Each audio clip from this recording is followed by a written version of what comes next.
Magandang buhay everyone. Okay, so atin pong papakita sa inyo ang munting garden. Yan at atin pong diligan ngayon umaga. Okay, so ang tanim po dito ay mga gulay.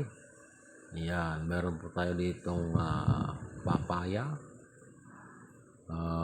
kalabasa, mayroon din pong sili. Yan, mayroong kamatis. Mayroon din pong alugbati.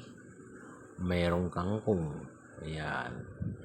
So, mayroon ding ampalaya. Yan. So, subukan nating alagaan to. At inaasahang mamunga. Ayan. Tingnan natin kung ito ba'y gumagana sa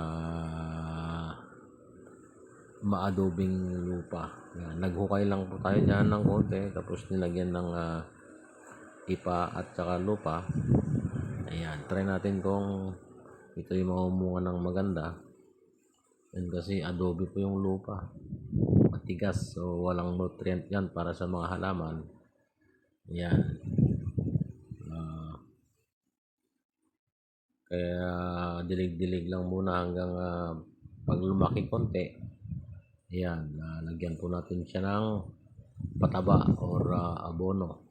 Ayan, para naman na may nutrient na pupunta sa kanilang mga katawan. Ayan, sa kanilang mga bunga. Meron din tayo diyang kalamansi. Ayan. Kulitis. Alright.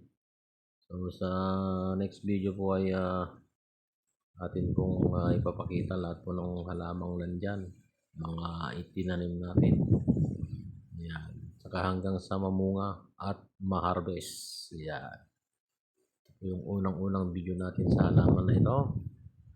Ayan.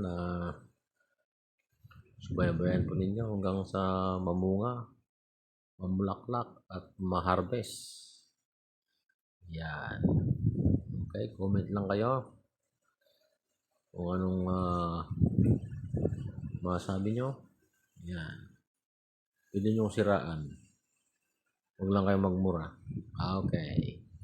So, maraming salamat at naway hindi nyo nagustuhan ang video.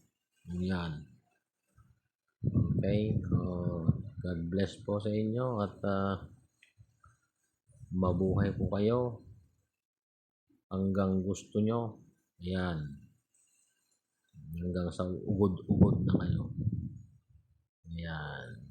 Okay, patuloy lang po tayo nagdidilig dyan. So, paantabayan po yung susunod na video nyan. Yung namumulaklak naman na siya. Ayan. So, first vlog of my vegetable garden. Ayan. Kainan po yan. Okay. Okay, malapit na matapos dyan. Sana'y nagustuhan nyo yung video. Yan. Kung hindi nyo naman nagustuhan, yan, comment na lang po kayo dyan ng masasama. Yan. Siraan nyo. Yan. So, thank you po ha. Maraming salamat.